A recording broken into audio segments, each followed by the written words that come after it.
Hey guys, and welcome back to our series about our book, The Shard of the Before. My name is ThatPlantGuy.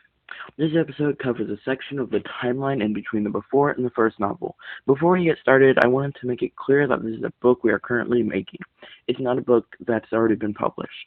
I'll run you through a recap about the before real quick, but if you want more details, head to the previous video about the timeline, which covers that era. The recap.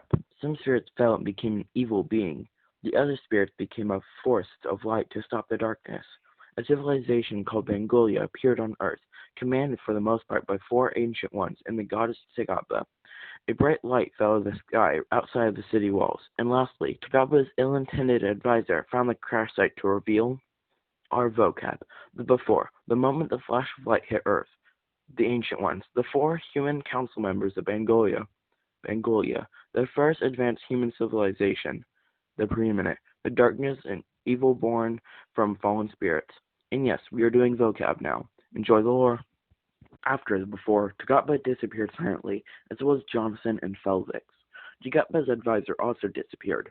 The people began to question the Ancient Ones, and then, 2 years later, the advisor returned. He was darker, more ominous. He strode into the palace and claimed the throne.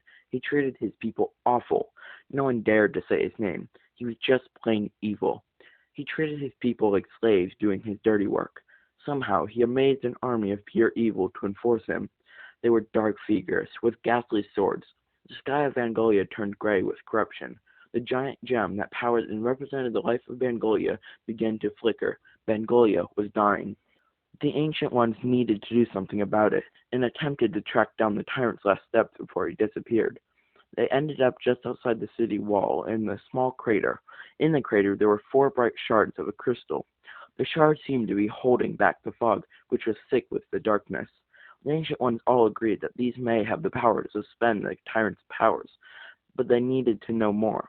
They went to the arch-librarian of the kingdom.